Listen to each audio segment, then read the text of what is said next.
the wishing table, the gold ass, and the cudgel in the sack. There was once upon a time a tailor who had 3 sons and only 1 goat. But as the goat supported the whole of them with her milk, she was obliged to have good food and to be taken every day to pasture. The sons, therefore, did this in turn. Once the eldest took her to the churchyard, where the finest herbs were to be found, and let her eat and run about there. At night, when it was time to go home, he asked, "Goat, hast thou had enough?" The goat answered, "I have eaten so much, not a leaf more I'll touch. Meh, meh." "Come home then," said the youth, and took hold of the cord round her neck, led her into the stable, and tied her up securely. "Well," said the old tailor, "has the goat had as much food as she ought?" "Oh," answered the son, "she has eaten so much, not a leaf more she'll touch." But the father wished to satisfy himself, and went down to the stable, stroked the dear animal, and asked, "Goat, art thou satisfied?" The goat answered, "Wherewithal should I be satisfied? Among the graves I leapt about, and found no food, so went without. Meh, meh." "What do I hear?" cried the tailor, and ran upstairs and said to the youth, "Hullo, thou liar! Thou saidst the goat had had enough, and hast let her hunger." And in his anger he took the yard measure from the wall, and drove him out with blows. Next day it was the turn of the 2nd son, who looked out for a place in the fence of the garden, where nothing but good herbs grew, and the goat cleared them all off. At night, when he wanted to go home, he asked, "Goat, art thou satisfied?" The goat answered, "I have eaten so much, not a leaf more I'll touch. Meh, meh." "Come home then," said the youth, and led her home, and tied her up in the stable. "Well," said the old tailor, "has the goat had as much food as she ought?" "Oh," answered the son, "she has eaten so much, not a leaf more she'll touch." The tailor would not rely on this, but went down to the stable and said, "Goat, hast thou had enough?" The goat answered, "Wherewithal should I be satisfied? Among the graves I leapt about, and found no food, so went without. Meh, meh." "The godless wretch," cried the tailor, "to let such a good animal hunger." And he ran up and drove the youth out of doors with the yard measure. Now came the turn of the 3rd son, who wanted to do the thing well, and sought out some bushes with the finest leaves, and let the goat devour them. In the evening, when he wanted to go home, he asked, "Goat, hast thou had enough?" The goat answered, "I have eaten so much, not a leaf more I'll touch. Meh, meh." "Come home then," said the youth, and led her into the stable and tied her up. "Well," said the old tailor. "Has the goat had a proper amount of food? She has eaten so much, not a leaf more she'll touch." The tailor did not trust to that, but went down and asked, "Goat, hast thou had enough?" The wicked beast answered, "Wherewithal should I be satisfied? Among the graves I leapt about, and found no leaves, so went without. Meh, meh." "Oh, the brood of liars," cried the tailor, "each as wicked and forgetful of his duty as the other. Ye shall no longer make a fool of me." And quite beside himself with anger, he ran upstairs and belabored the poor young fellow so vigorously with the yard measure that he sprang out of the house. The old tailor was now alone with his goat. Next morning, he went down into the stable, caressed the goat, and said, "Come, my dear little animal, I will take thee to feed myself." He took her by the rope and conducted her to green hedges and amongst milfoil and whatever else goats like to eat. "There thou mayest for once eat to thy heart's content," said he to her, "and let her browse till evening." Then he asked, "Goat, art thou satisfied?" She replied, "I have eaten so much, not a leaf more I'll touch. Meh, meh." "Come home then," said the tailor, and led her into the stable and tied her fast. When he was going away, he turned round again and said, "Well, art thou satisfied for once?" But the goat did not behave the better to him, and cried, "Wherewithal should I be satisfied? Among the graves I leapt about, and found no leaves, so went without. Meh, meh." When the tailor heard that, he was shocked, and saw clearly that he had driven away his 3 sons without cause.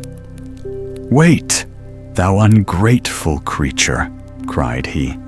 "It is not enough to drive thee forth. I will mark thee, so that thou wilt no more dare to show thyself amongst honest tailors." In great haste, he ran upstairs, fetched his razor, lathered the goat's head, and shaved her as clean as the palm of his hand. And as the yard measure would have been too good for her, he brought the horsewhip and gave her such cuts with it that she ran away in violent haste.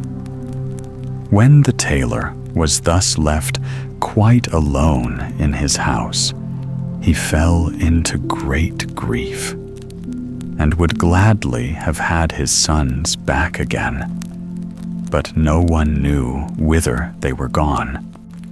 The eldest had apprenticed himself to a joiner, and learnt industriously and indefatigably, and when the time came for him to go traveling, his master presented him with a little table, which had no particular appearance, and was made of common wood. But it had one good property. If anyone set it out, and said, "Little table, spread thyself," the good little table was at once covered with a clean little cloth, and a plate was there, and a knife and fork beside it, and dishes with boiled meats and roasted meats, as many as there was room for, and a great glass of red wine shone so that it made the heart glad. The young journeyman thought, "With this thou hast enough for thy whole life," and went joyously about the world, and never troubled himself at all whether an inn was good or bad, or if anything was to be found in it or not. When it suited him, he did not enter an inn at all, but either on the plain, in a wood, a meadow, or wherever he fancied, he took his little table off his back, set it down before him, and said, "Cover thyself." And then everything appeared that his heart desired. At length, he took it into his head to go back to his father, whose anger would now be appeased, and who would now willingly receive him with his wishing table. It came to pass that on his way home, he came one evening to an inn which was filled with guests. They bade him welcome and invited him to sit and eat with them, for otherwise he would have difficulty in getting anything.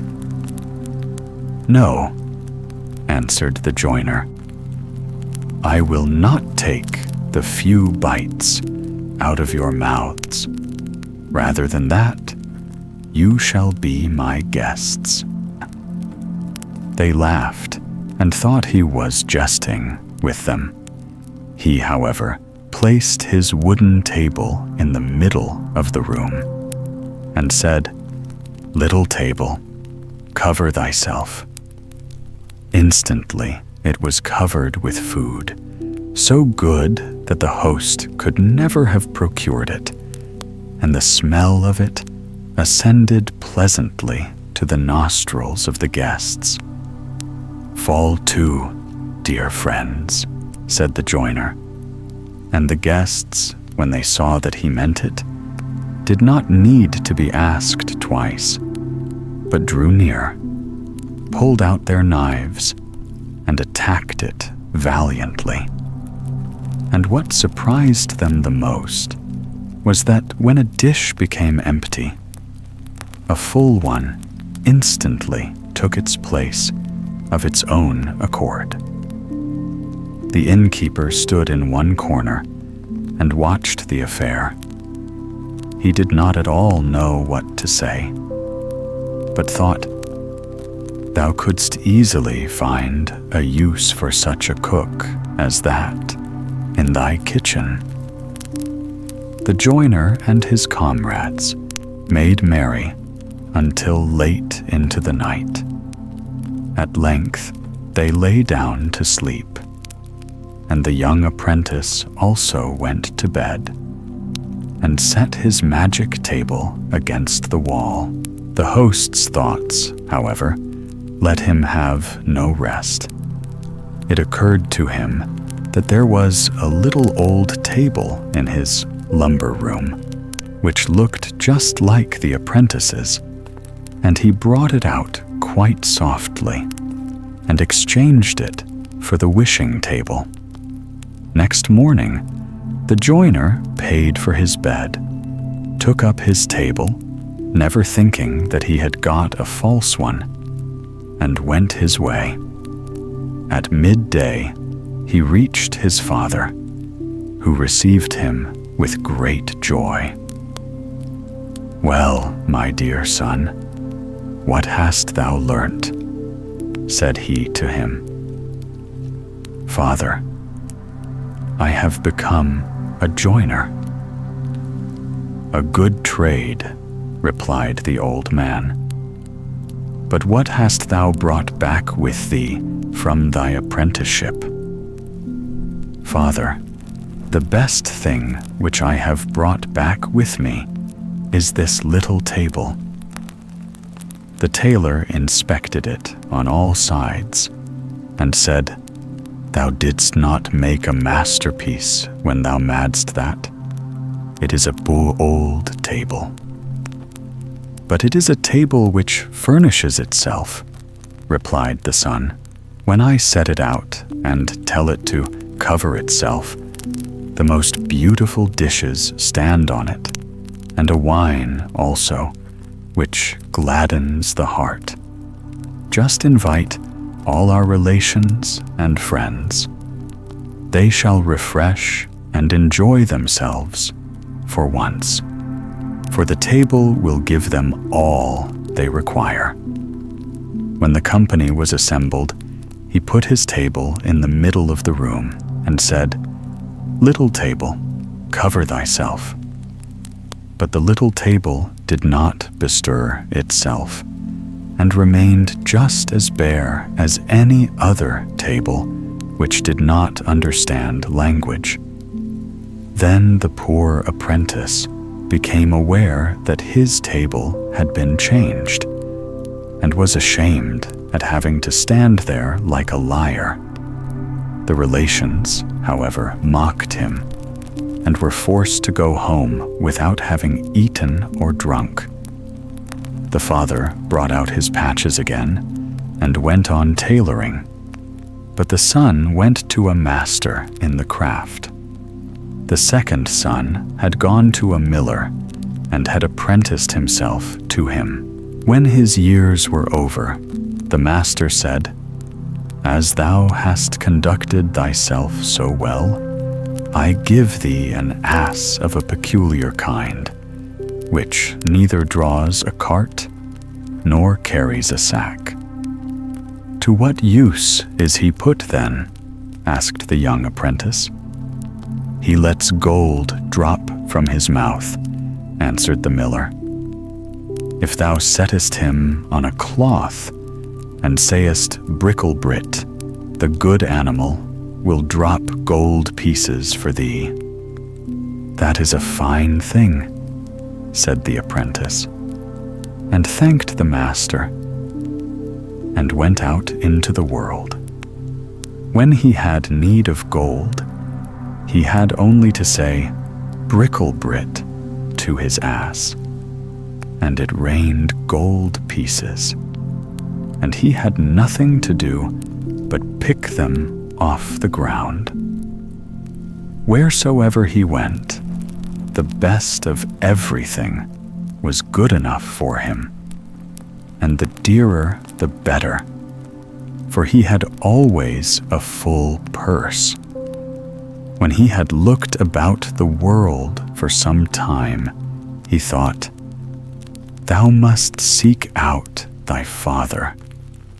If thou goest to him with the gold ass, he will forget his anger, and receive thee well, sir. It came to pass that he came to the same public house in which his brother's table had been exchanged. He led his ass by the bridle, and the host was about to take the animal from him and tie him up.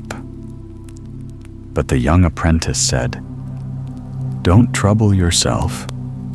I will take my gray horse into the stable and tie him up myself too, for I must know where he stands.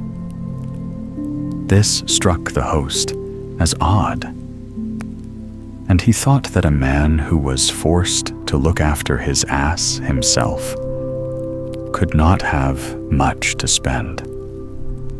But when the stranger put his hand in his pocket and brought out 2 gold pieces, and said he was to provide something good for him, the host opened his eyes wide, and ran, and sought out the best he could muster. After dinner, the guest asked what he owed. The host did not see why he should not double the reckoning, and said the apprentice must give 2 more gold pieces. He felt in his pocket, but his gold was just at an end. Wait an instant, Sir Host," said he, "I will go and fetch some money." But he took the tablecloth with him. The host could not imagine what this could mean, and being curious, stole after him. And as the guest bolted the stable door, he peeped through a hole left by a nipa in the wood. The stranger spread out the cloth under the animal and cried, "Bricklebrit!" And immediately the beast began to let gold pieces fall, so that it fairly rained down money on the ground. My word," said the host. "Ducats are quickly coined there. A purse like that is not amiss." The guest paid his score and went to bed. But in the night, the host stole down into the stable, led away the master of the mint, and tied up another ass in his place. Early next morning, the apprentice traveled away with his ass, and thought that he had his gold ass. At midday, he reached his father, who rejoiced to see him again, and gladly took him in. "What hast thou made of thyself, my son?" asked the old man. "A miller, dear father," he answered. "What hast thou brought back with thee from thy travels?" "Nothing else but an ass." "There are asses enough here," said the father. "I would rather have had a good goat." "Yes," replied the son, "but it is no common ass, but a gold ass. When I say bricklebrit, the good beast opens its mouth and drops a whole sheetful of gold pieces. Just summon all our relations hither, and I will make them rich folks." "That suits me well," said the tailor, "for then I shall have no need to torment myself any longer with the needle," and ran out himself and called the relations together. As soon as they were assembled, the miller bade them make way, spread out his cloth, and brought the ass into the room. "Now watch," said he, and cried, "Bricklebrit!" But no gold pieces fell, and it was clear that the animal knew nothing of the art, for every ass does not attain such perfection. Then the poor miller pulled a long face, saw that he was betrayed, and begged pardon of the relatives, who went home as poor as they came. There was no help for it. The old man had to betake him to his needle once more, and the youth hired himself to a miller. The third brother had apprenticed himself to a turner, and as that is skilled labor, he was the longest in learning. His brothers, however, told him in a letter how badly things had gone with them, and how the innkeeper had cheated them of their beautiful wishing gifts on the last evening before they reached home. When the turner had served his time and had to set out on his travels, as he had conducted himself so well, his master presented him with a sack and said, "There is a cudgel in it." "I can put on the sack," said he, "and it may be of good service to me. But why should the cudgel be in it? It only makes it heavy." "I will tell thee why," replied the master. If anyone has done anything to injure thee, do but say, Out of the sack, Cudgel, and the cudgel will leap forth among the people and play such a dance on their backs that they will not be able to stir or move for a week, and it will not leave off until thou sayest, Into the sack, Cudgel. The apprentice thanked him and put the sack on his back. And when anyone came too near him and wished to attack him, he said, Out of the sack, Cudgel. And instantly the cudgel sprang out and dusted the coat or jacket of one after the other on their backs, and never stopped until it had stripped it off them. And it was done so quickly that before anyone was aware, it was already his own turn. In the evening, the young turner reached the inn where his brothers had been cheated. He laid his sack on the table before him and began to talk of all the wonderful things which he had seen in the world.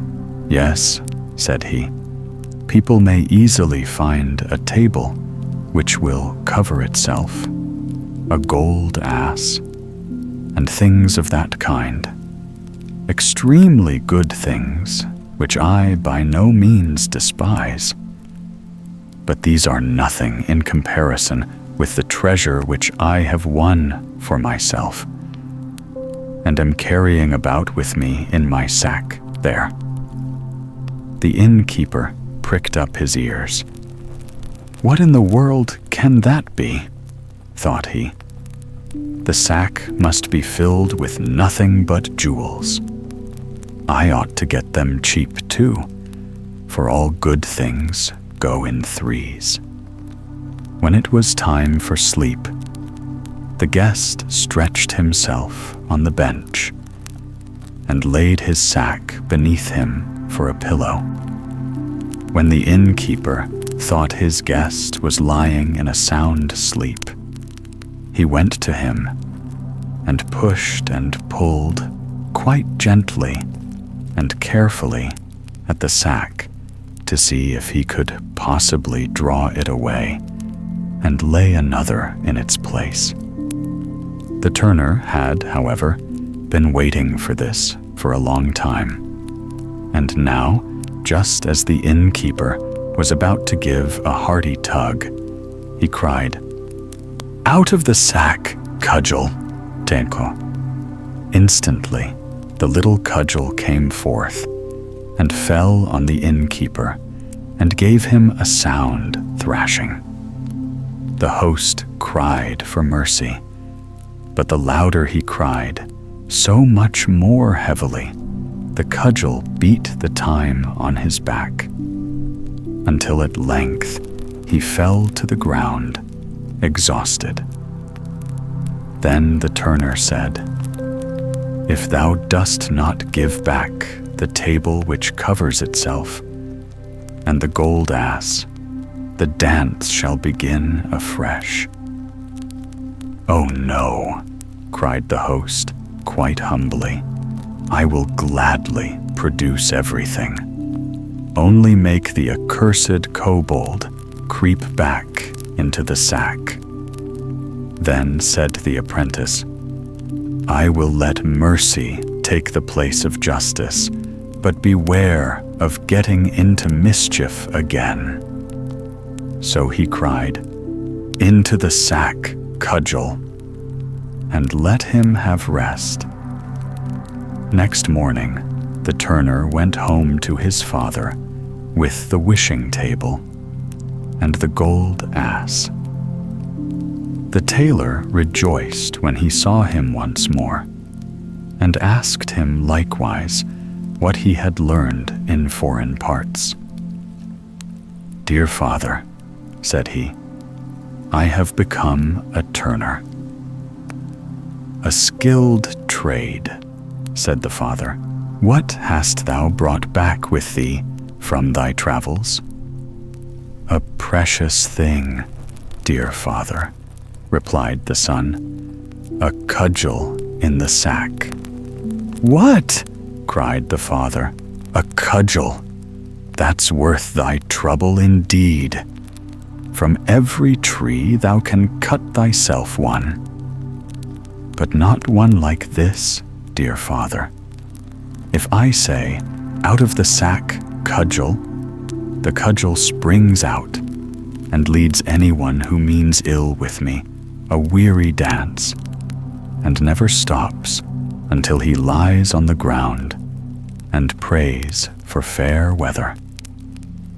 Look you, with this cudgel have I got back the wishing table and the gold ass which the thievish innkeeper took away from my brothers. Now let them both be sent for, and invite all our kinsmen. I will give them to eat and to drink, and will fill their pockets with gold into the bargain." The old tailor would not quite believe, but nevertheless got the relatives together. Then the turner spread a cloth in the room and led in the gold ass, and said to his brother, "Now, dear brother, speak to him." The miller said, "Bricklebrit," and instantly the gold pieces fell down on the cloth like a thunder shower, and the ass did not stop until every one of them had so much that he could carry no more. I can see in thy face that thou also wouldst like to be there." Then the turner brought the little table and said, "Now, dear brother, speak to it." And scarcely had the carpenter said, "Table, cover thyself," than it was spread and amply covered with the most exquisite dishes. Then such a meal took place as the good tailor had never yet known in his house, and the whole party of kinsmen stayed together till far in the night, and were all merry and glad. The tailor locked away needle and thread, yard measure and goose in a press, and lived with his 3 sons in joy and splendor. What, however, has become of the goat who was to blame for the tailor driving out his 3 sons? That I will tell thee. She was ashamed that she had a bald head, and ran to a fox's hole and crept into it. When the fox came home, he was met by 2 great eyes shining out of the darkness, and was terrified and ran away.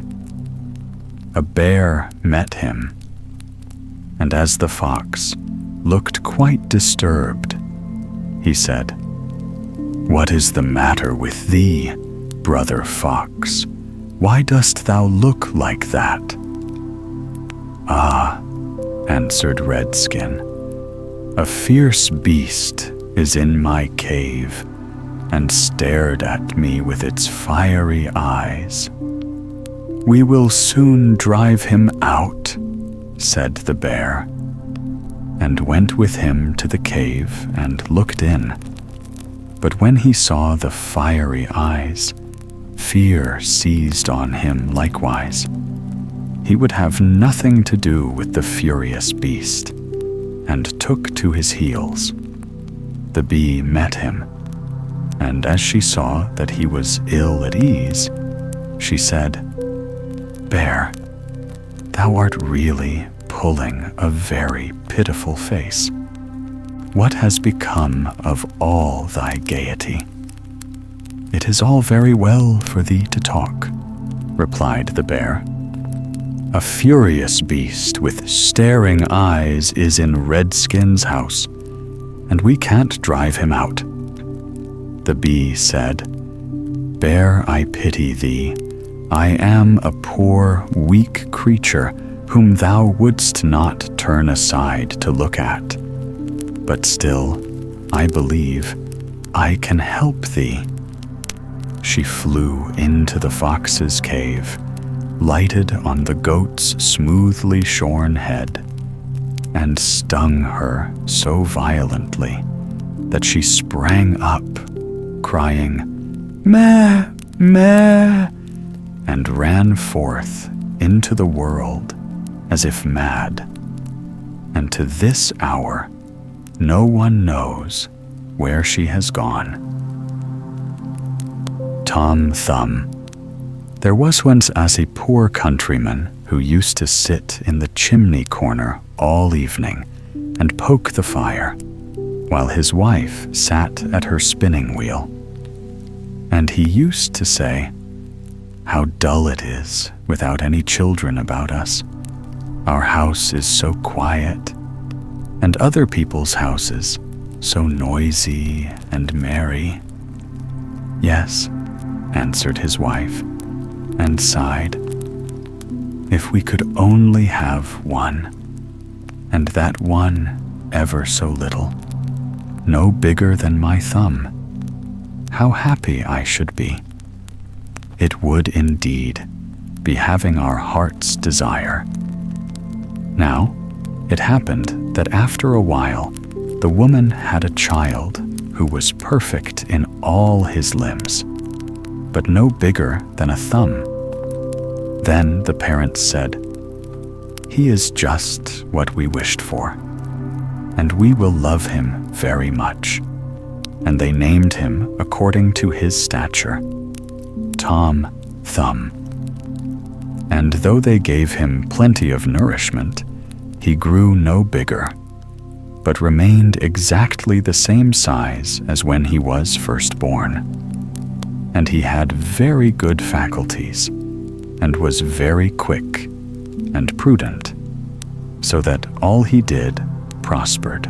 One day, his father made ready to go into the forest to cut wood, and he said, as if to himself, "Now, I wish there was someone to bring the cart to meet me." "Oh, father," cried Tom Thumb, "I can bring the cart. Let me alone for that, and in proper time, too." Then the father laughed and said, "How will you manage that? You are much too little to hold the reins." "That has nothing to do with it, father. While my mother goes on with her spinning, I will sit in the horse's ear and tell him where to go." "Well," answered the father, "we will try it for once." When it was time to set off, the mother went on spinning, after setting Tom Thumb in the horse's ear. And so he drove off, crying, "Gee up! Gee woe!" So the horse went on quite as if his master were driving him, and drew the wagon along the right road to the wood. Now it happened, just as they turned a corner, and the little fellow was calling out, "Gee up!" that two strange men passed by. "Look," said one of them. "How is this? There goes a wagon, and the driver is calling to the horse, and yet he is nowhere to be seen." "It is very strange," said the other. "We will follow the wagon and see where it belongs." And the wagon went right through the wood, up to the place where the wood had been hewed. When Tom Thumb caught sight of his father, he cried out, "Look, father, Here am I with the wagon. Now, take me down." The father held the horse with his left hand, and with the right, he lifted down his little son out of the horse's ear, and Tom Thumb sat down on a stump, quite happy and content. When the two strangers saw him, they were struck dumb with wonder. At last, one of them, taking the other aside, said to him, "Look here, the little chap would make our fortune if we were to show him in the town for money. Suppose we buy him." So they went up to the woodcutter and said, "Sell the little man to us. We will take care he shall come to no harm." "No," answered the father, "he is the apple of my eye, and not for all the money in the world would I sell him." But Tom Thumb, when he heard what was going on, climbed up by his father's coat-tails, and, perching himself on his shoulder, he whispered in his ear, "Father, you might as well let me go. I will soon come back again." Then the father gave him up to the two men for a large piece of money. They asked him where he would like to sit. "Oh, put me on the brim of your hat," said he. "There I can walk about and view the country, and be in no danger of falling off." So they did as he wished, and when Tom Thumb had taken leave of his father, they set off all together, and they traveled on until it grew dusk, and the little fellow asked to be set down a little while for a change, and after some difficulty they consented. So the man took him down from his hat, and set him in a field by the roadside, and he ran away directly.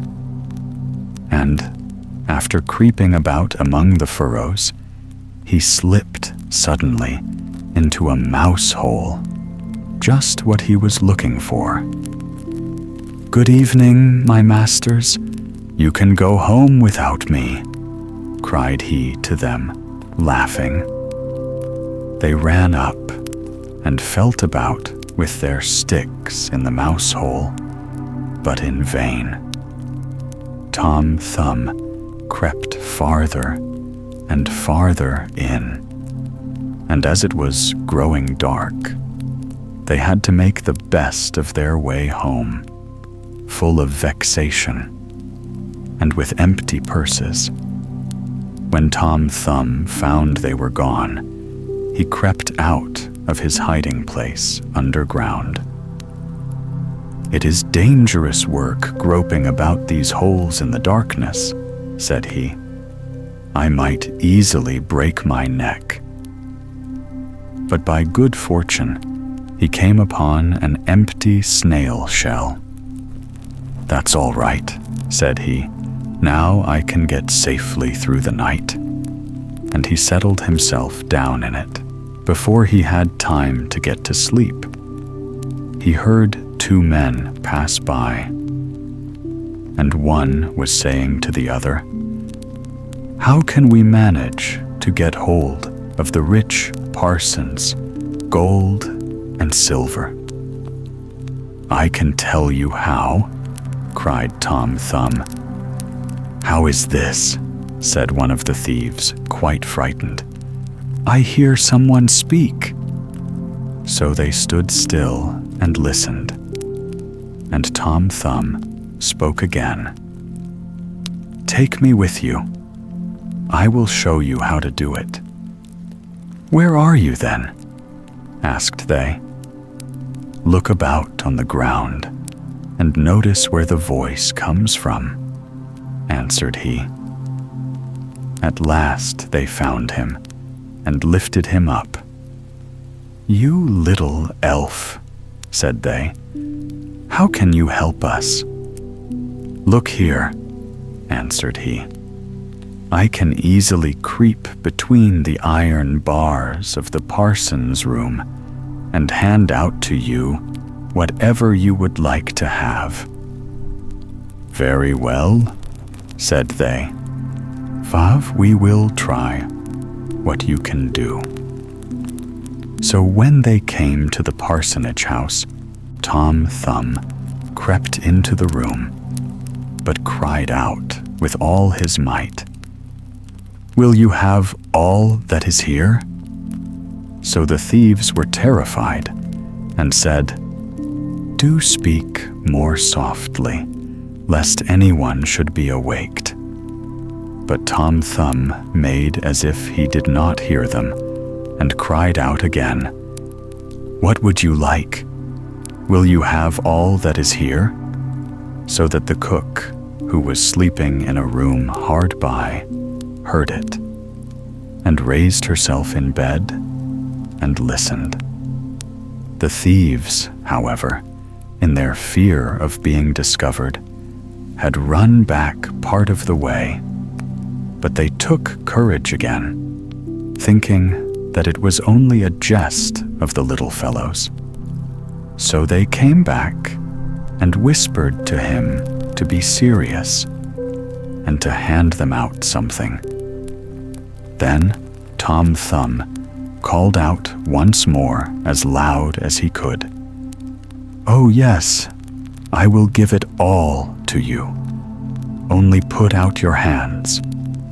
Then the listening maid heard him distinctly that time, and jumped out of bed and burst open the door. The thieves ran off as if the wild huntsman were behind them. But the maid, as she could see nothing, went to fetch a light. And when she came back with one, Tom Thumb had taken himself off, without being seen by her, into the barn. And the maid, when she had looked in every hole and corner and found nothing, went back to bed at last, and thought that she must have been dreaming with her eyes and ears open. So Tom Thumb crept among the hay and found a comfortable nook to sleep in, where he intended to remain until it was day, and then to go home to his father and mother. But other things were to befall him. Indeed, there is nothing but trouble and worry in this world. The maid got up at dawn of day to feed the cows. The first place she went to was the barn, where she took up an armful of hay, and it happened to be the very heap in which Tom Thumb lay asleep, and he was so fast asleep that he was aware of nothing, and never waked until he was in the mouth of the cow, who had taken him up with the hay. "Oh dear," cried he, "how is it that I have got into a mill?" But he soon found out where he was, and he had to be very careful not to get between the cow's teeth. And at last, he had to descend into the cow's stomach. "The windows were forgotten when this little room was built," said he, "and the sunshine cannot get in. There is no light to be had." His quarters were in every way unpleasant to him. And what was the worst, new hay was constantly coming in, and the space was being filled up. At last, he cried out in his extremity, as loud as he could, "No more hay for me! No more hay for me!" The maid was then milking the cow, and as she heard a voice, but could see no one, and as it was the same voice that she had heard in the night, she was so frightened that she fell off her stool and spilt the milk. Then she ran in great haste to her master, crying, "Oh, master dear, the cow spoke." "You must be crazy," answered her master, and he went himself to the cow house to see what was the matter.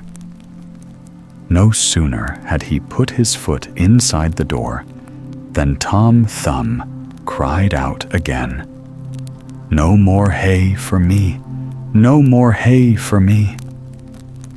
Then the parson himself was frightened, supposing that a bad spirit had entered into the cow, and he ordered her to be put to death.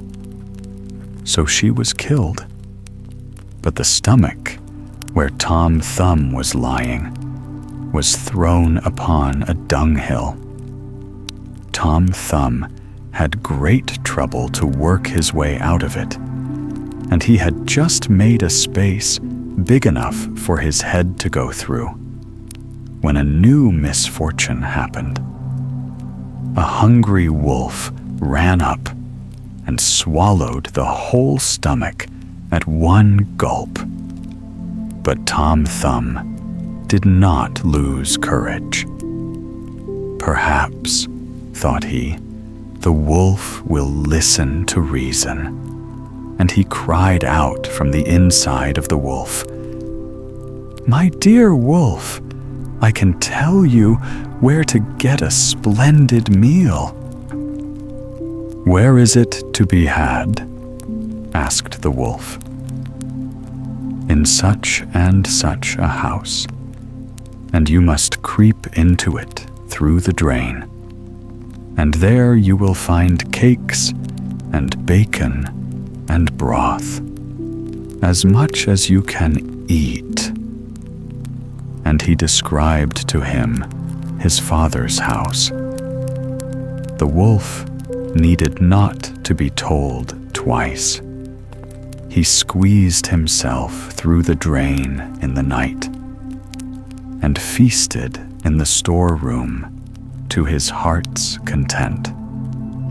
When, at last, he was satisfied, he wanted to go away again, but he had become so big that to creep the same way back was impossible. This Tom Thumb had reckoned upon, and began to make a terrible din inside the wolf, crying and calling as loud as he could. "Will you be quiet?" said the wolf.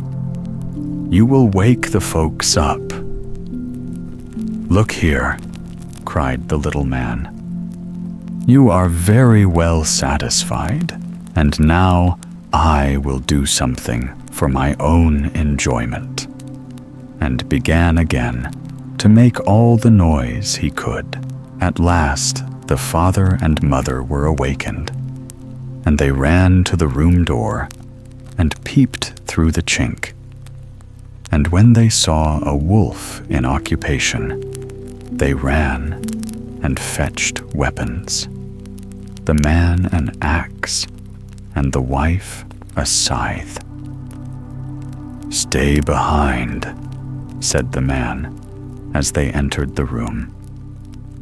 "When I have given him a blow, and it does not seem to have killed him, then you must cut at him with your scythe." Then Tom Thumb heard his father's voice and cried, "Dear father, I am here in the wolf's inside." Then the father called out, full of joy, "Thank heaven that we have found our dear child," and told his wife to keep the scythe out of the way, lest Tom Thumb should be hurt with it. Then he drew near and struck the wolf such a blow on the head that he fell down dead. And then he fetched a knife and a pair of scissors, slit up the wolf's body, and let out the little fellow. "Oh, what anxiety we have felt about you," said the father.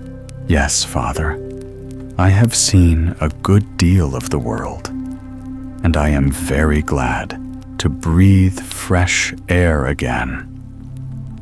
"And where have you been all this time?" asked his father. "Oh, I have been in a mouse hole and a snail's shell, in a cow's stomach and a wolf's inside. Now, I think I will stay at home. And we will not part with you for all the kingdoms of the world," cried the parents as they kissed and hugged their dear little Tom Thumb. And they gave him something to eat and drink, and a new suit of clothes, as his old ones were soiled with travel. The Wdding of Mrs. Fox, first story, expanded. Once upon a time, there lived an old fa, a creature already bent with years, who bore 9 long and splendid tails. Yet, though he seemed wise and content, a shadow of doubt settled upon his heart. He began to believe that his wife, fair Mistress Fox, might no longer be faithful to him. Eager to test her, he laid a cunning plan. One morning, he stretched himself beneath the wooden bench, lay stiff and silent, and pretended to be stone dead. Upstairs, Mistress Fox went into her chamber, locked the door, and sat sighing in loneliness. Below, by the fire, sat her maid, Miss Cat, who stirred the pots and prepared the meals. When whispers spread through the forest that old Mr. Fox was dead, suitors from near and far hastened to try their luck. The first to knock upon the door was a young fox with fur bright as autumn leaves.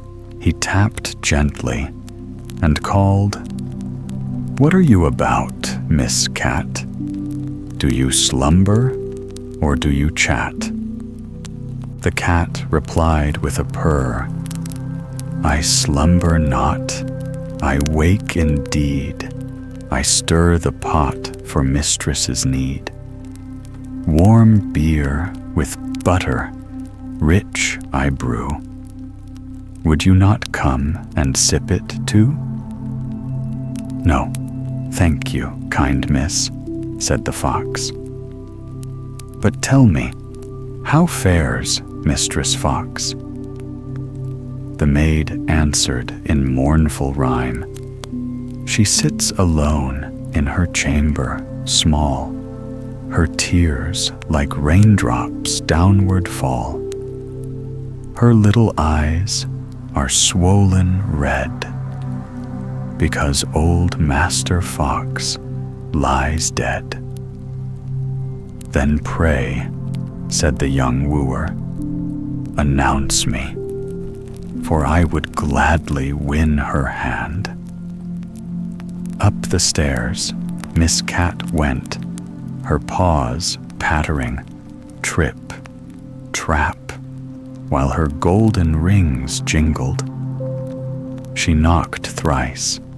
Tap, tap, tap. "Mistress Fox, are you inside?" "Oh, yes, my little cat," she cried. "A wooer waits upon the stair. Now tell me, child, what shape and air?" The maid replied, "He is a fox, yet has but one tail." Mistress Fox shook her head. "Then I will have none of him, for my late husband bore 9 fine tails, and I shall take no lesser." So Miss Cat sent the wooer away. Soon another came, and then another. Each bore 2 tails, 3 tails, 4, and more. Yet still Mistress Fox refused them all. None seemed worthy. Until at last there came a stately fox with 9 splendid tails flowing like plumes behind him. When Mistress Fox heard this, she clapped her paws with joy. "Now open the gates, the doors throw wide. Bring forth the old fox, though he died. Carry him out without delay, for a wedding feast begins today." But scarcely had the words been spoken when old Mr. Fox, who had lain all the while beneath the bench, sprang to life. His 9 tails bristled, his eyes flashed fire, and he seized a cudgel. With angry blows, he drove out the rabble of wooers, and even Mistress Fox herself, and sent them fleeing from the house in shame. Second story, expanded. In another telling, the tale ran differently. This time, old Mr. Fox truly was dead, and his house stood silent in mourning. Mistress Fox sat upstairs, her eyes red from weeping, while faithful Miss Cat tended the fire and stirred milk and bread into a sweet broth. Then came a knock. At the door stood a great gray wolf, proud and tall. He bowed low and sang out, good day, dear cat of Carawet. Why do you by the hearthstone sit? What tasty dish do you prepare to scent the room and warm the air?" Miss Cat replied, "In milk I crumble bread so white. Would you, dear sir, partake a bite?" "No, thank you kindly," said the wolf. "But tell me, where is Mistress Fox? Is she not at home?" And the cat answered in rhyme, "She sits above in her lonely room, lamenting her sorrow, bewailing her doom. Her heart is heavy, her tears fall sore, for old Mr. Fox is no more." "Then," said the wolf, "go and ask if she would care for a husband bold." Up the stairs ran the cat, her tail flicking this way and that, her golden rings chiming as she knocked upon the parlor door. "Are you within, good Mistress Fox? A suitor stands at your door and knocks. Would you care for a husband now? Then kindly step below and bow." "Tell me," asked Mistress Fox, Does he wear red stockings?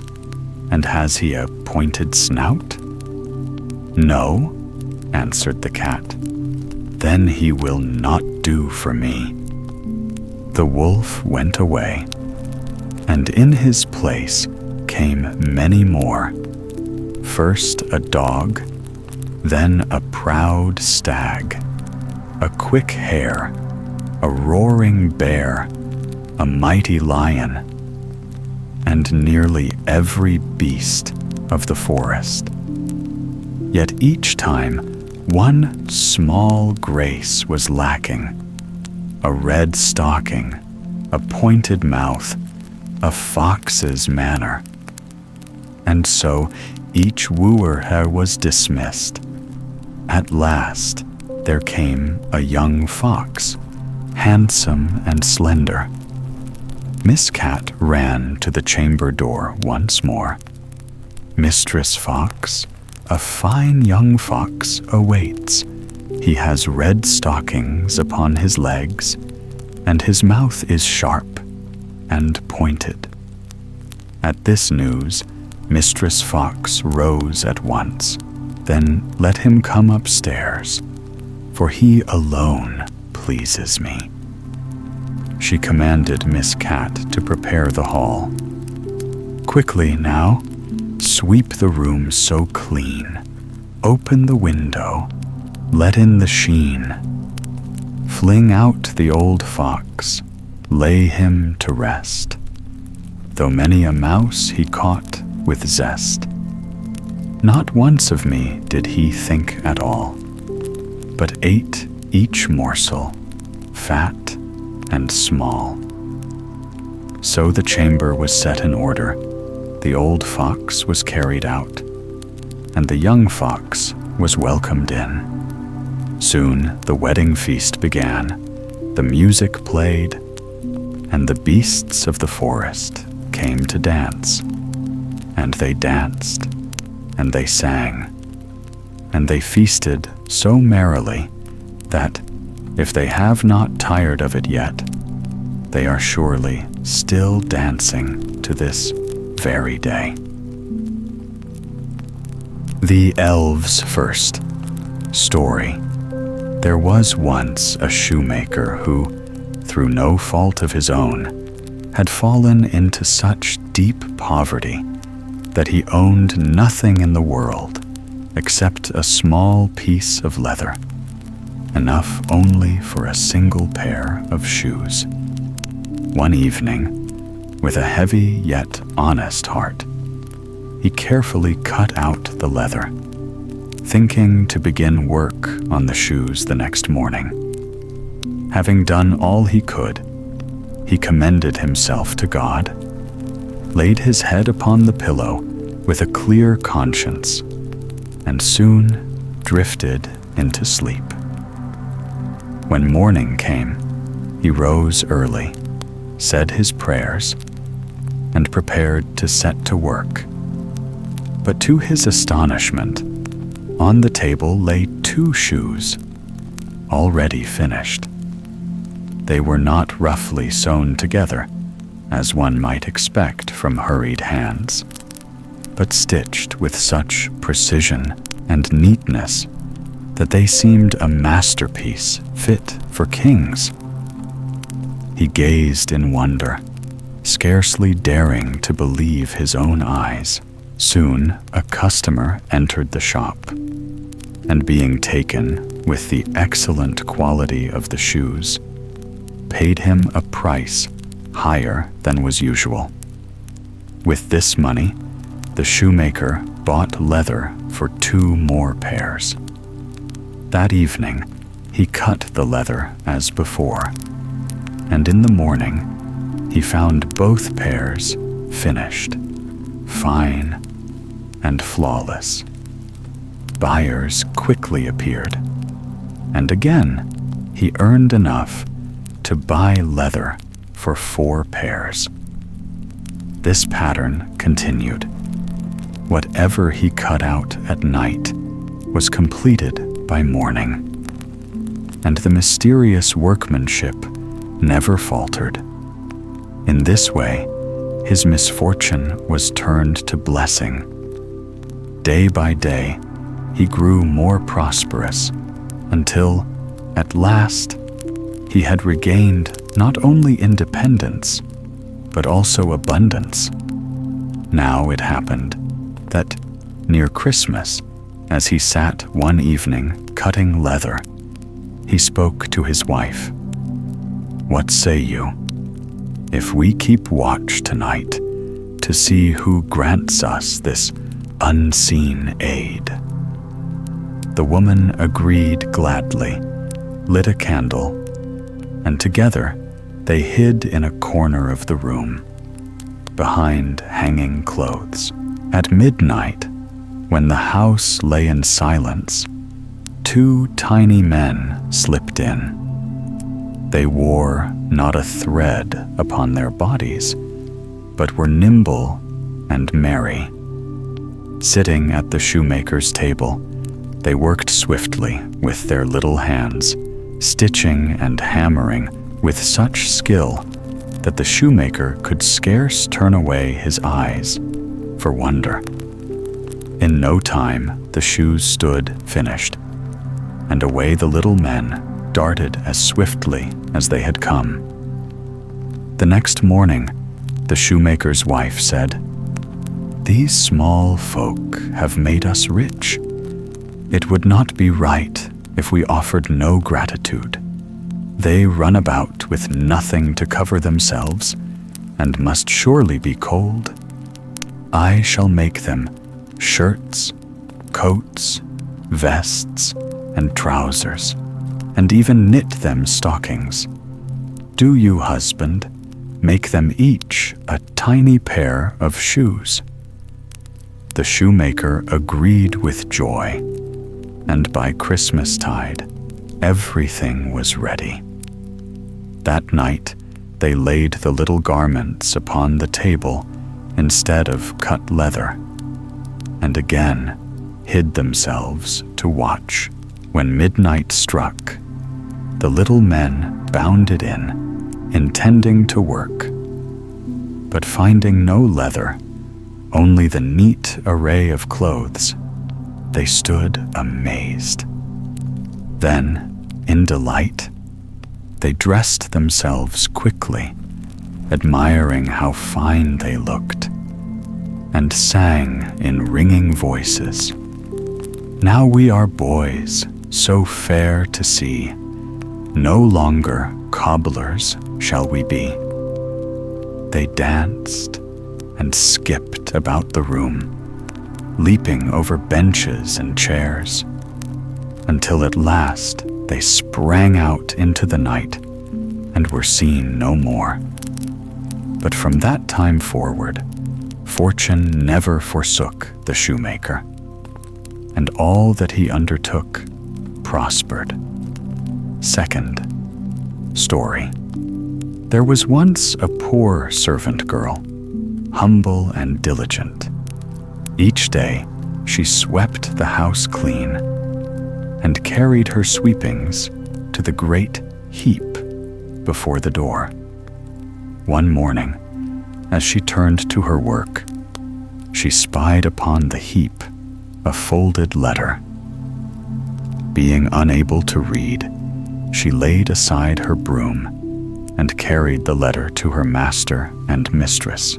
To their surprise, it was an invitation from the Elves, requesting that the girl should stand godmother to a child at its christening. The girl hesitated, for she was timid and did not understand why she had been chosen. Yet her master and mistress urged her to accept, saying it was unwise to refuse such an honor. At last she consented. Soon 3 elves arrived, small but graceful, and led her into a hollow mountain where their folk dwelt. There, everything was fashioned on a delicate scale, but with a richness beyond words. The child's mother lay in a bed of ebony adorned with pearls, its coverlet embroidered in gold. A cradle of ivory stood near, and the baby's bath was of shining gold.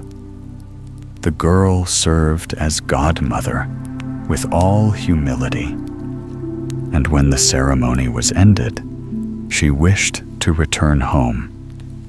But the elves entreated her sweetly to remain 3 days, so she stayed, and during that time they treated her with kindness, feasting her with fine dishes, entertaining her with music and dance, and doing all in their power to make her happy. At the end of 3 days, they filled her pockets with gold and silver until she could carry no more, then led her out of the mountain. When she came home, she took up the broom that still stood in the corner and began to sweep as if no time had passed. But as she swept, strangers came into the house, asking who she was and why she worked there. Then she learned that not 3 days, but 7 long years had flown while she tarried with the elves. And in that time, her old masters had died, and all was changed. Third story.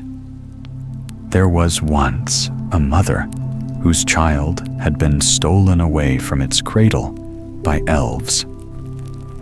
In its place, they had left a changeling, a creature with a great round head, staring eyes, and greedy lips that did not but eat and drink. The poor woman, troubled and desperate, sought counsel from her neighbor.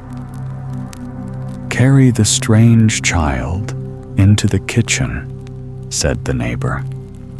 "Set it upon the hearth, light a fire, and boil water in 2 eggshells. Such a sight will make it laugh. And once it laughs, the spell is broken." The mother did as she was told. She placed the changeling on the hearth, set 2 eggshells filled with water upon the fire, and waited. Then the imp rolled its eyes and muttered, "I am as old as the Wester wood, but never yet have I understood to see the like of this strange thing, water boiled in an eggshell thin." At this, he burst into laughter, shrill and wild. In that instant, a host of little elves swept into the room, carrying the true child in their arms. They placed it gently on the hearth, whole and unharmed, and seized the changeling away. Thus was the mother's sorrow turned into joy, and her child restored to her once more. The Robber Bridegroom. There was once a miller who had a beautiful daughter, fair to behold and gentle of heart. When she was grown to womanhood, the miller became anxious, for he wished above all things that she should be well provided for, married into security, and not left alone in the hard world. So he thought to himself, "If a decent man of good standing comes to woo her, I shall give her into his keeping." Not long after, there came a suitor, seemingly well-to-do, finely dressed, and courteous of speech. The miller, who knew nothing ill against him, promised him his daughter's hand. Yet the maiden's heart was not warmed toward him as a bride's heart should be toward her bridegroom. She did not trust him. Whenever she beheld his face, or even called him to mind, there fell a cold shiver upon her soul, as though a shadow had passed across the sun. One day, the suitor spoke. "You are to be my bride, yet you have never visited my house." The girl answered softly, "I know not where your dwelling lies." He said, "My house stands far away, deep within the forest. You must come to me next Sunday, for I have invited company, and I will strew ashes along the path so that you shall not lose your way." The girl would have excused herself, saying the way was long and dark. But the suitor pressed her so strongly that she was forced to give her promise. When Sunday came, she set out with a heavy heart, though she knew not why. And because unease gnawed at her, she filled both her pockets with peas and lentils before she left.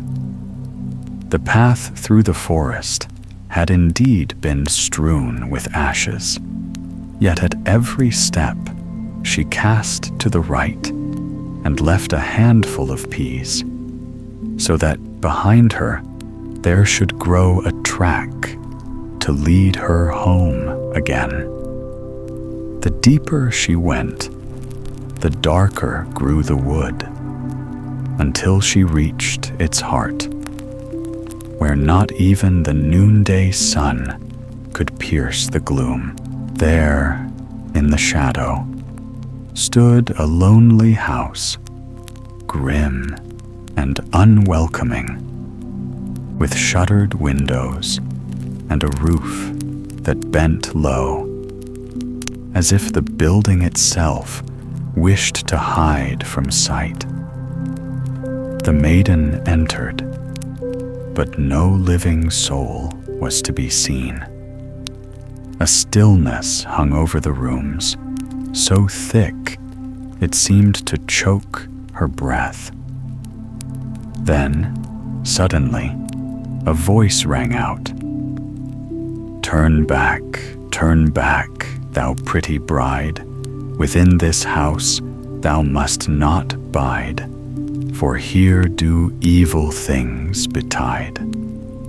She turned quickly and saw that the voice came from a bird in a cage hanging upon the wall. And again it sang its warning, the same dark rhyme. Fear tugged at her, yet she wandered from room to room, and everywhere it was empty, bare, and forsaken. At last she came to a cellar, and there she spied a very old woman, nodding her head by the fire. "Good mother," said the bride, "does my bridegroom dwell in this house?" The old woman lifted her eyes, weary and full of pity. "Poor child," she whispered, "do you know where you are? This is a house of murderers. You thought to find your bridegroom here, but it is death himself who awaits you. They will seize you, cut you in pieces, and devour you, for they are men who feed on human flesh. Unless I take pity and hide you, your fate is sealed." Then the old woman pushed her quickly behind a great cask. "Be still as a mouse," she said, "and stir not. When night falls and the robbers sleep, we will flee. I have long sought a chance to escape their wickedness. Scarcely had she spoken when the gang of robbers came home. They were wild and drunken, dragging with them another young maiden.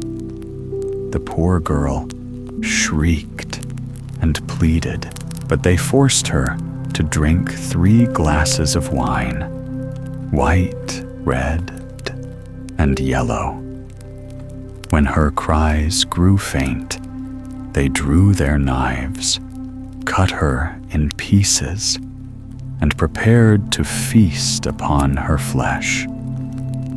From her hiding place, the bride trembled in every limb, scarcely daring to breathe. Her heart pounded so loud, she feared it would betray her. Then, one of the villains noticed a gold ring upon the dead girl's finger. As it would not come off, he seized an axe and struck, so that the finger flew across the floor and fell behind the cask, straight into the bride's lap. She clutched it in terror, frozen like stone. The robber raised a light to search for it.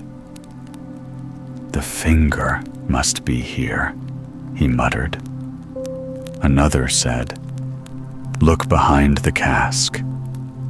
But the old woman cried out sharply, "Come to supper now. Leave the search till morning. The finger cannot run away." The men grumbled, but her words prevailed. They sat at table, drinking and devouring their ghastly meal. The old woman poured a sleeping draught into their cups, and before long, their heads sank, and the cellar shook with their heavy snores. Then the old woman and the bride stole forth. Carefully, the girl stepped among the sprawled bodies, afraid each moment lest a hand should seize her, yet fortune favored her, and they came to the door and out into the night. The ashes on the path were gone, blown away by the wind, but the peas and lentils had sprouted, and by the silver light of the moon, the green shoots marked a shining trail through the forest. Thus they found their way safely back to the mill, where the maiden told her father all. When the wedding day arrived, friends and neighbors gathered at the miller's house. The bridegroom also came, well clad, with smiling lips, though his eyes betrayed unrest. At table, each guest was bidden to tell a tale. The bride sat silent until at last the bridegroom pressed her. "Sweetheart, do you know no story? Speak, for your turn has come." Then she answered, "I will tell you a dream that visited me. I wandered alone in a dark wood until I came to a house where no living soul was found, save a bird in a cage that sang, 'Turn back, turn back, thou pretty bride.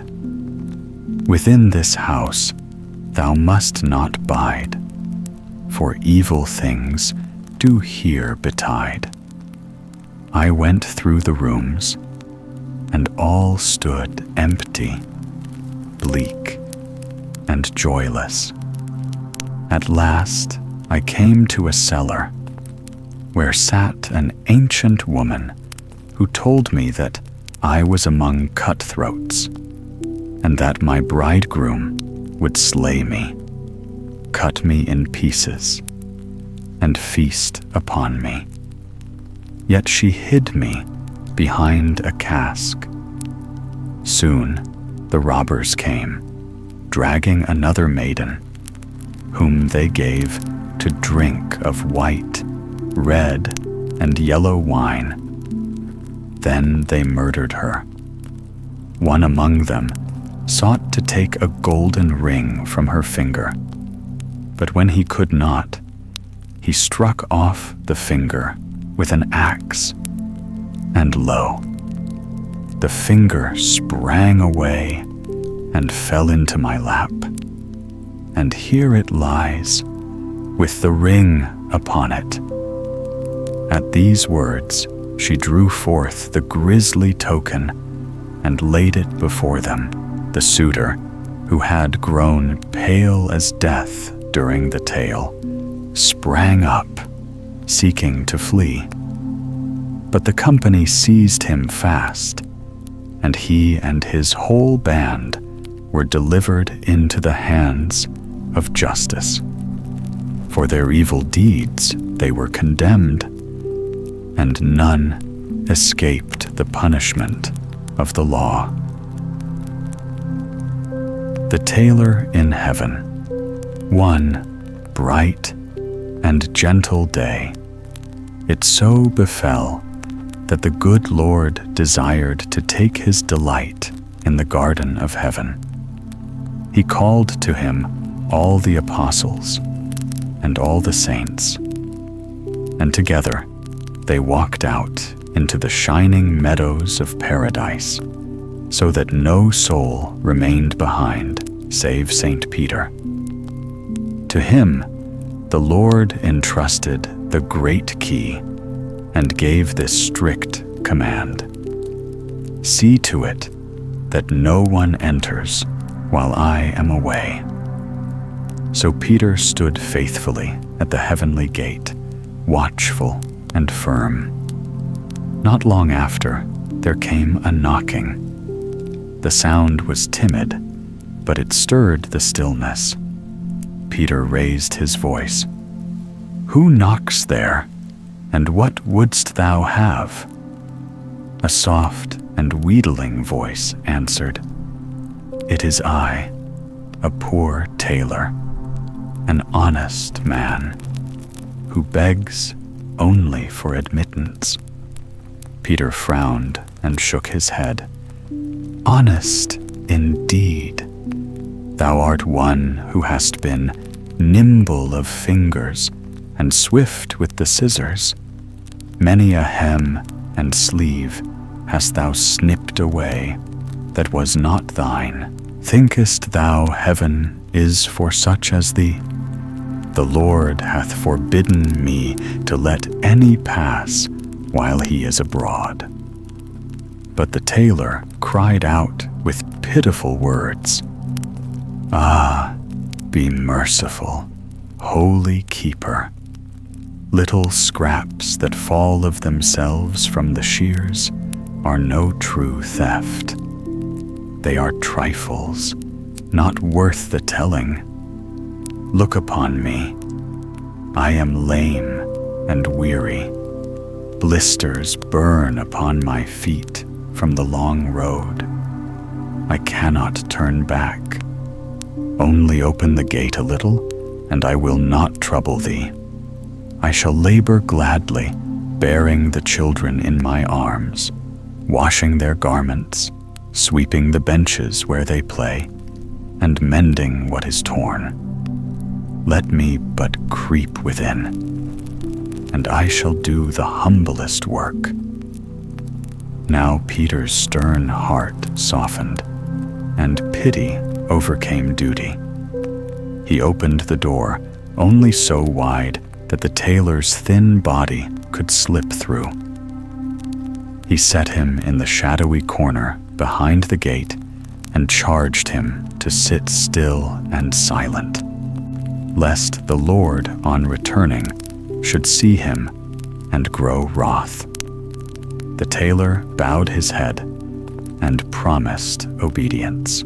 Yet temptation is a restless master. When Peter once stepped outside, the tailor rose from his corner.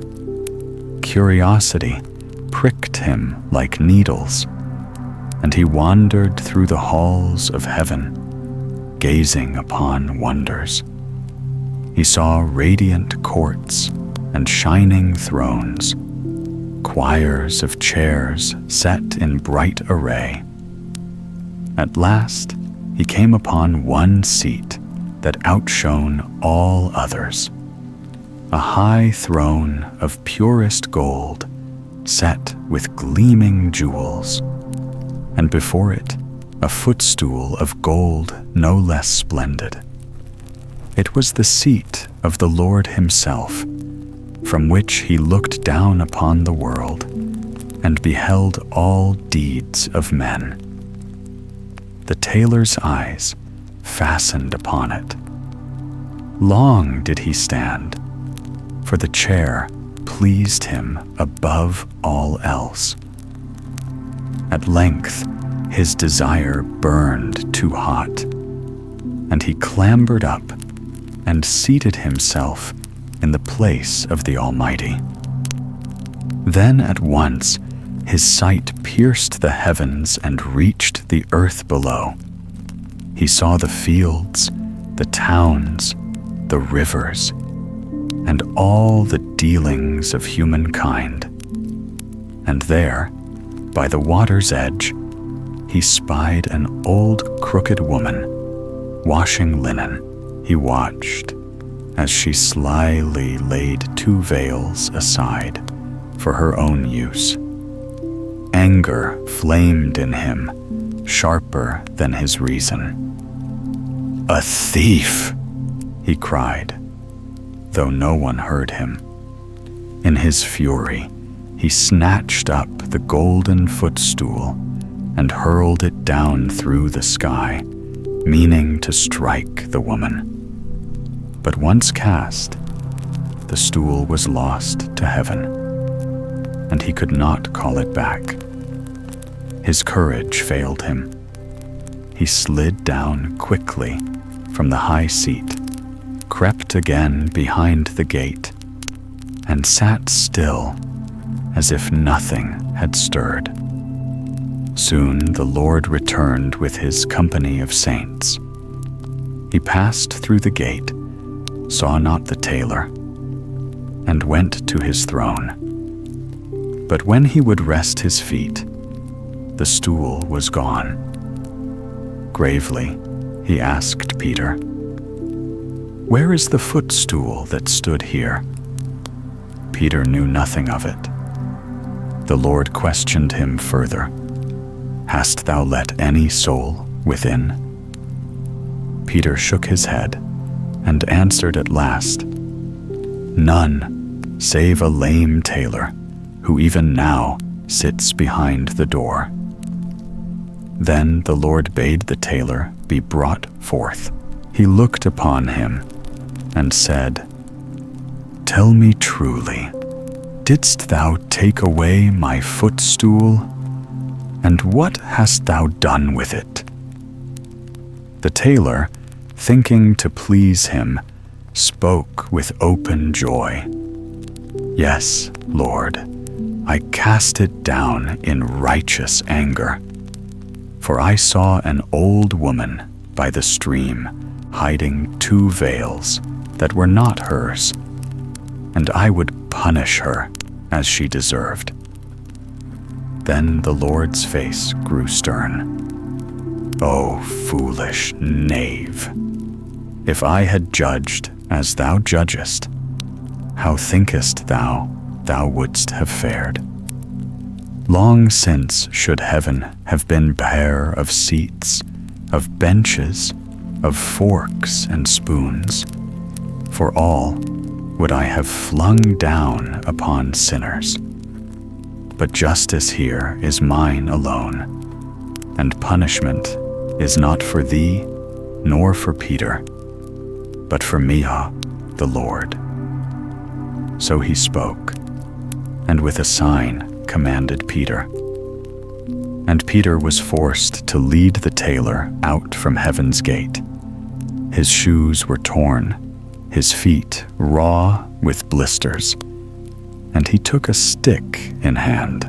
Thus he went forth again into the world, until he came at last to the place men call Wait a Bit, where the good soldiers sit together and make merry with song and drink. And there he lingered, for heaven was shut against him, and the golden stool was lost forever. Herr Korbes. There once lived, in a quiet corner of the countryside, a cock and a hen. They were no ordinary birds, for they were filled with a restless longing, a desire to see the world beyond their little yard, beyond the hedges and the garden gate. One day, as the dawn broke and the dew still clung to the grass, the cock said to the hen, "Let us go on a journey together. The wide world waits, and it is time that our little eyes be filled with its wonders." The hen agreed, for she too carried a small flame of curiosity in her breast. The cock, proud and industrious, set himself to work. With his beak and claws, he fashioned a carriage, unlike any carriage the creatures of the farm had seen. It shone with 4 red wheels, polished bright as berries in the sun, and to it he harnessed 4 mice, nimble and sprightly. The hen, dainty and careful, stepped inside with him, and the carriage rolled forward as if it belonged to some noble procession. The little wheels turned, the little mice piped, and so began their strange adventure. Not far along the road, as the shadows of the morning stretched long, they met a cat. The cat sat by the roadside, licking her whiskers, her eyes half sly and half hungry. "Where do you go, cock and hen, in your bright carriage?" she asked with a soft purr. "We are traveling," replied the cock, "to the house of Herr Korbes." "Then take me with you," said the cat, flicking her tail. The cock considered, then spoke gravely. "Most willingly may you ride, but sit yourself behind us, lest you fall before the carriage. And take care, oh, take great care, that you do not soil my little red wheels. And you, little wheels, roll on, and you, little mice, pipe forth your shrill tune, for we make our way to the house of Herr Korbes." So the cat sprang lightly behind, and the carriage went on its way. After a time, a millstone lay by the roadside, heavy and gray, weathered by many years. It rumbled in a deep voice, "Whither go you, cock and hen, with your carriage so fine?" "To the house of Herr Korbes," answered the cock. "Take me with you," groaned the millstone, "for even stones grow weary of lying still." And though the carriage creaked under the weight, the cock gave consent. The mice strained harder, the wheels turned bravely, and the little procession grew. Soon after came an egg, white and smooth, rolling gently from the meadow. "Oh, let me join you," said the egg. And the cock replied, "Come along, but beware of breaking, for a broken egg brings only mischief." Then a duck, waddling from a pond with feathers still wet, flapped her wings and begged to be taken. She too was granted a seat. A pin glittered by the roadside, sharp and thin, crying, "Do not leave me behind. I too will ride to Herr Korbes' house." And last of all came a needle, fine and shining, who leapt with a proud jump into the carriage, saying, "Without me, no cloth is stitched, no seam held fast. Surely I may go where you go." So together they all rode, cock and hen in the seat of honor, cat behind, millstone heavy, egg fragile, duck flapping, pin gleaming, and needle proud.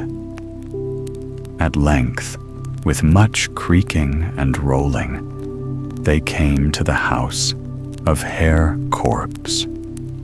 Yet Herr Korbes was not within. The mice, faithful in their labor, drew the carriage into the barn. The cock and hen flew up to a perch to overlook all. The cat crouched slyly by the hearth. The duck settled herself upon the well pole. The egg rolled into a towel as if to hide. The pin stuck itself in the chair cushion, ready to sting. The needle leapt upon the bed, lying in wait upon the pillow. And the millstone, heavy and silent, hung itself above the door, patient as fate. At last, Herr Korbes came home. He was weary, ill-tempered, and harsh of face. Straight, he went to the hearth to light a fire. But the cat sprang forth and flung a shower of ashes into his eyes. Half blinded, he rushed to the kitchen to wash. But there the duck splashed cold water over him, soaking him through. Shivering and cursing, he seized the towel. Yet no sooner had he pressed it to his face than the egg burst upon him, gluing up his eyes with its sticky yolk. Blind and stumbling, he sought rest in his chair, but no peace was there, for the pin pricked him cruelly. With a cry, he leapt to his bed, hoping for comfort. But as soon as his head lay upon the pillow, the needle pierced him so sharply that he screamed aloud. Wild with rage and pain, he sought to flee from his own house. But when he reached the door, there the millstone, silent and patient, dropped down upon him with all its weight and struck him dead. So ended Herr Korbes, and all who heard the tale said the same. Herr Korbes must surely have been a wicked man, else such a fate would never have overtaken him. The Godfather.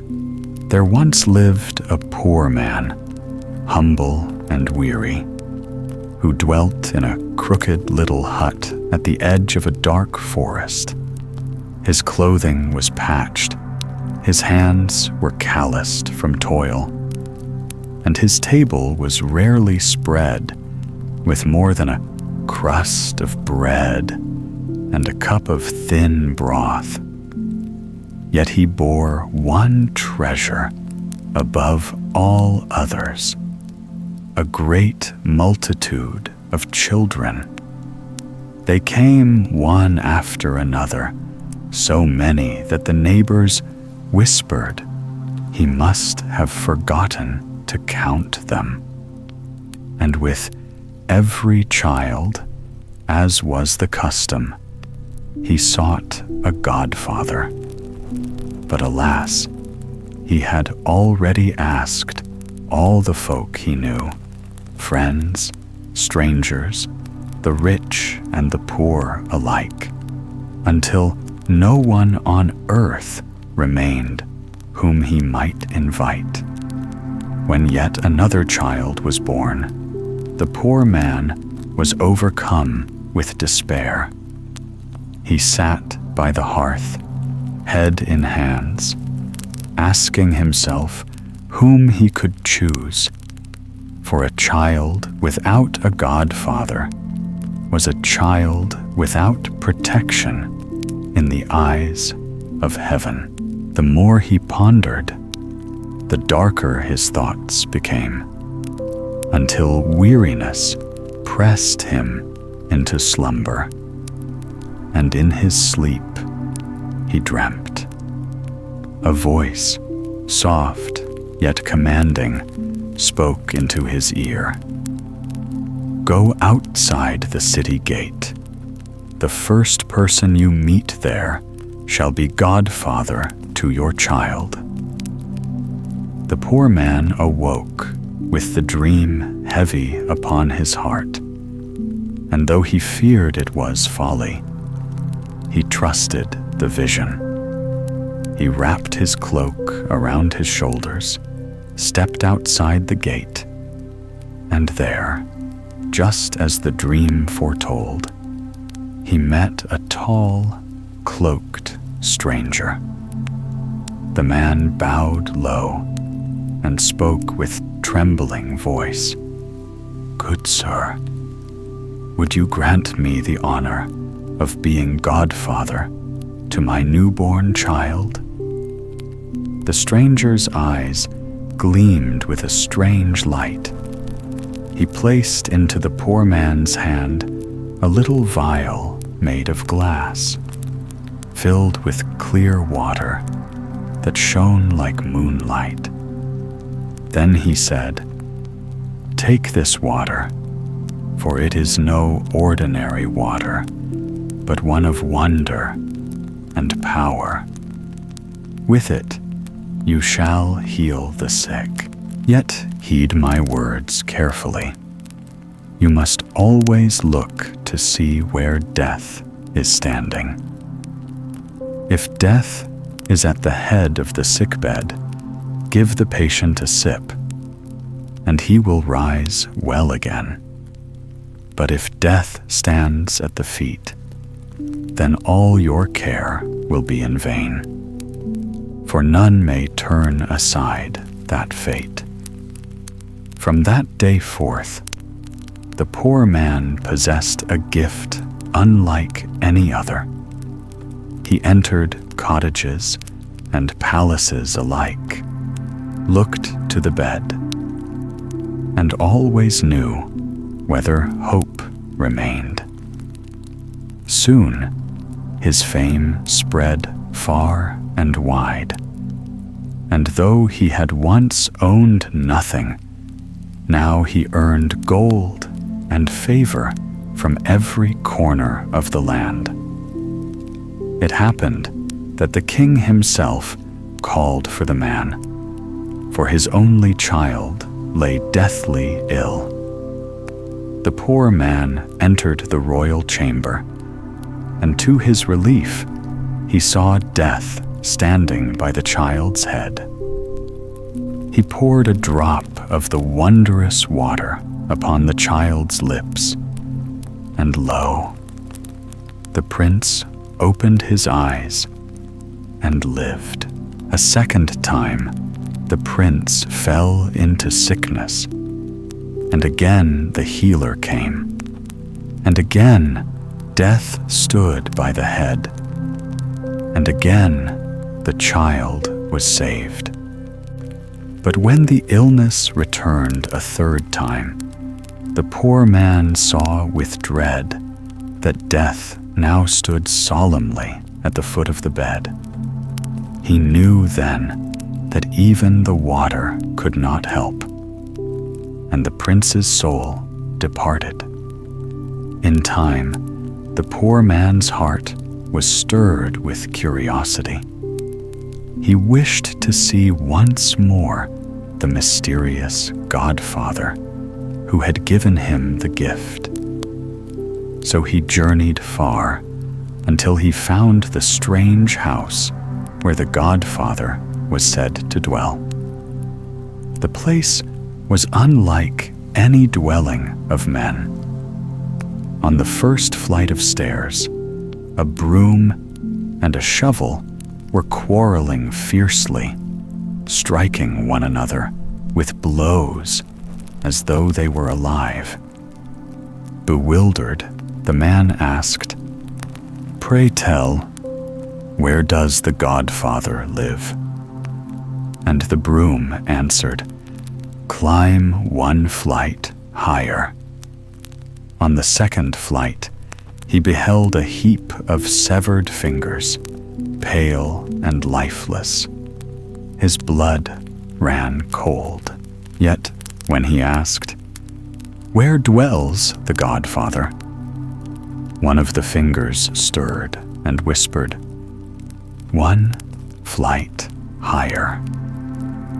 On the third flight, there lay a dreadful heap of severed heads, eyeless and grim.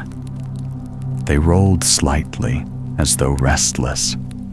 The man trembled, yet asked again, "Where is the Godfather?" And the heads murmured together, "One flight higher." On the fourth flight, he found fishes lying in iron pans, sizzling upon the fire. Strangely, they turned themselves over and baked themselves without hand or cook. Still, they hissed in chorus, "One flight higher." At last, he reached the fifth flight. There he spied a door and bent to the keyhole. What he saw made his hair rise. The Godfather himself sat within, but now his brow bore a pair long, curling horns. Terrified, the man opened the door. At once, the Godfather leapt into bed, pulling the covers over himself as though nothing were amiss. "Sir Godfather," said the man, trembling, "your household is most strange indeed." On the first flight, the broom and the shovel quarreled as though alive. "How foolish you are," cried the Godfather. "Those were but the boy and the maid exchanging words." "But on the second flight," said the man, "I saw severed fingers lying in a heap." "Simpleton," replied the Godfather, "those were roots of scorzonera." And on the third flight lay severed heads. "Blind man, they were nothing more than cabbages." And on the fourth flight, fishes fried themselves in pans. At that moment, the fishes came leaping forth and served themselves on platters. And on the fifth, the man stammered, "I peered through the keyhole and saw you, dear Godfather, with horns as long as my arm." "Liar," thundered the godfather, his face turning dreadful. The poor man's courage failed. He fled down the stairs, past broom and shovel, past fingers and heads, past the self-baking fishes, until he burst into the open air, and it was well that he did, for had he tarried even a moment longer, who knows what fate the godfather would have dealt him. Frau Trude. There was once a little girl, small of stature, but strong in will, who was both obstinate and inquisitive. From her earliest years, she would not bend to the word of her father or the counsel of her mother. When they bade her sweep the hearth, she would run into the meadow. When they told her to spin the flax, she let the wheel stand still and went wandering instead. For she thought within herself, "Why must I heed their voices, when the world is wide and filled with marvels?" Thus she grew restless, headstrong, and ever eager for forbidden paths. Now it came to pass that she heard speak of a certain woman, Frau Trude by name, who dwelt not far from the village, on the edge of the shadowy forest. And many strange whispers went abroad concerning her. Some said that she was a wise woman, skilled in charms and old secrets of fire and stone. Others muttered that she trafficked with unholy powers, and that her house was full of sights too dreadful for Christian eyes. The girl, being curious above all things, would not rest until she knew the truth. One day, she said to her parents, with a bright face and eager tongue, "I have heard so much of Frau Trude. I will surely go to her. People say that all within her dwelling is strange beyond telling, and that there are wonders in every corner. I am resolved to see it with my own eyes."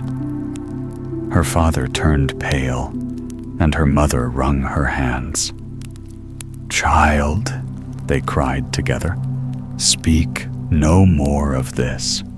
Frau Trude is a wicked woman who does abominable deeds. Whoever crosses her threshold never comes back unchanged. If you set foot in her house, you are no longer daughter of ours." And they threatened her, and they wept, and they implored her with tender words and stern commands alike. But the maiden's heart was harder than oak. Though forbidden, though warned with tears and curses, she nursed her curiosity as one nurses a secret flame. Day and night it burned within her, until at last she could bear it no more. She slipped away when her parents' eyes were turned elsewhere, and went straight through the darkening wood to Frau Trude's dwelling. When she came to the threshold, the air itself seemed heavy, as though thick with smoke. The windows glowed faintly, as if embers smoldered within. She pushed open the creaking door, and there stood Frau Trude, tall and stern, her eyes piercing like coals in the night. "Why art thou so pale, child?" asked the woman, and her voice was like the crackle of dry branches in the fire. "Ah," answered the girl, trembling so that her teeth chattered.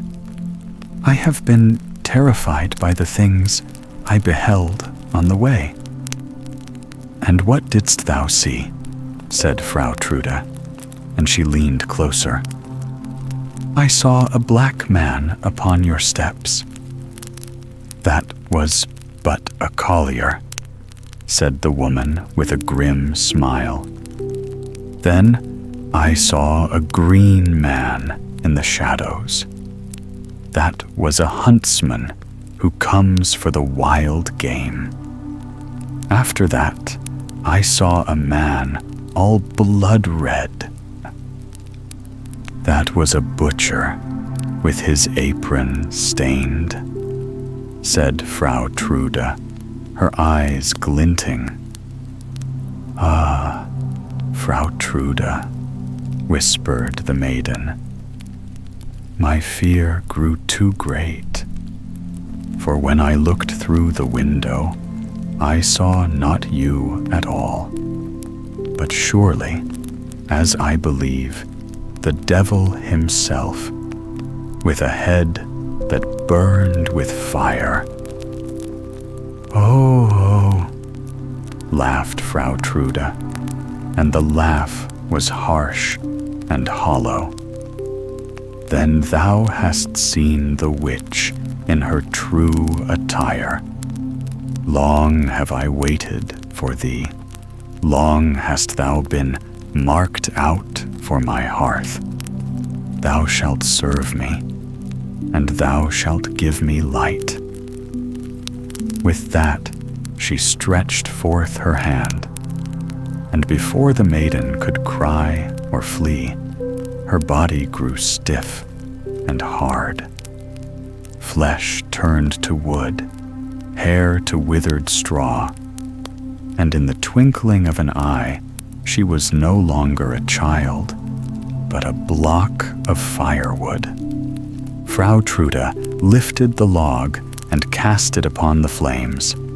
The fire leapt high, crackling and blazing, and the room was filled with fierce brightness.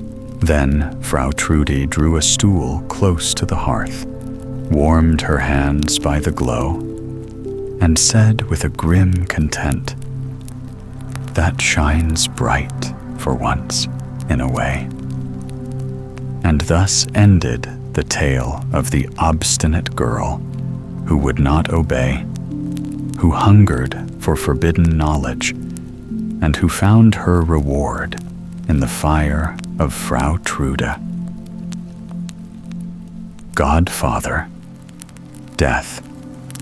There once lived a poor man who had 12 children. Every day he bent his back at heavy labor, and every night he returned weary to his cottage, only to find 12 hungry mouths waiting to be fed. Bread was scarce, work was endless, and yet he bore it all with patience. But when a 13th child came into the world, his heart failed him. He did not know how he would provide for another life, nor where to turn in such desperate need. In his sorrow, he rushed out into the open road, resolving that the very first being he met should serve as godfather to the child. Not long had he gone when the Lord God himself came walking toward him. God already knew the man's troubled thoughts, and he spoke gently. "Poor man, I take pity on your hardship. I will stand at your child's baptism. I will care for him, guide him, and grant him happiness upon the earth." The man looked at him and asked, Who are you?" "I am God," said the Lord. But the poor man frowned and shook his head. "No, I will not have you as Godfather. You give wealth to the rich, and let the poor perish with hunger." For the man did not understand how wisely God divides fortune and trial among humankind. So he turned away and went along his road. Soon another figure appeared. It was the devil himself.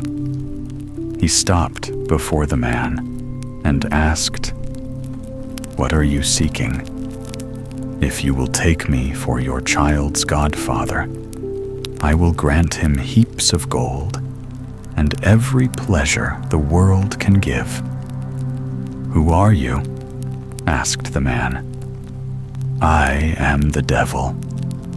"Then I will not have you as godfather either," replied the man. "You deceive mankind and lead them astray from the good path." With that, he went on. At last, death came toward him, hobbling on withered legs, pale and ancient. Death said, "Take me as your child's godfather." The man asked, "Who are you?" "I am Death, who makes all men equal." The poor man bowed his head. "You are the right one. You take both rich and poor without distinction. You shall be my child's godfather." And Death said, "I will make your child rich and renowned, for he who has me as his friend cannot fail." The man answered, "Next Sunday is the baptism. Be there without delay." And Death came as he had promised, stood godfather at the font, and carried out his duty in an orderly fashion. When the boy had grown to manhood, Death appeared to him and said, "Come with me, my godson." He led him deep into the forest and showed him a small herb growing there. "Now you shall receive my gift. I will make you a great physician. Whenever you are called to the sick, I shall appear beside you. If you see me at the sick man's head, then say with confidence that he will recover. Give him some of this herb, and he will be made well. But if I stand at the sick man's feet, then he belongs to me, and no earthly skill may save him. Beware, however, of deceiving me, for if you act against my will, it will cost you dearly." Not long afterward, the youth's fame spread across the land. People said of him, "This physician needs only to look at the sick, and at once he knows their fate, whether they will rise again or fall into the grave." From far and wide, people brought him to their households, and his hands were soon filled with gold. He became rich, and his name was spoken with wonder. One day, the king himself fell ill. The young physician was summoned to the palace, and all eyes turned to him. He approached the royal bed, but there, at the king's feet, stood Death. No herb on earth could help. Yet the physician thought, "If only this once I could cheat Death. Surely As I am his godson, he will forgive me and close one eye. So he turned the king upon his bed, so that death now stood at his head. Then he gave the herb, and the king's strength returned. The kingdom rejoiced, but death came to his godson, his face dark and furious. He lifted his bony finger and said, "You have betrayed me. For the sake of our bond, I will overlook it this time. But beware, if you do this again, it will cost you your own life." Not long after, the king's only daughter grew sick. She was so beautiful that her radiance outshone the roses of spring. The king wept day and night until his eyes grew dim, and he proclaimed throughout the land, "Whoever saves my child shall have her for his bride and inherit the crown." The physician came to her bedside and saw death at her feet. He knew well his godfather's warning, yet love and desire overcame wisdom. The thought of the crown and of the maiden's beauty burned in his heart. He turned her upon her bed, so that death stood at her head. Then he gave her the herb, and life returned to her cheeks, and she rose once more. But death, cheated a second time, lifted his withered fist in wrath. He seized his godson in his ice-cold grip. "Now it is your turn," he said, and dragged him away into a cavern beneath the earth. There, the physician beheld countless candles burning in endless rows, some tall, some middling, others small and flickering. Every moment some went out, and others were newly lit, so that the flames danced in ceaseless change. Death said, "Behold, these are the life lights of mankind. The tall ones are the children, the middling belong to men and women in their prime, and the little stumps to the aged. Yet even the young often have but a tiny flame."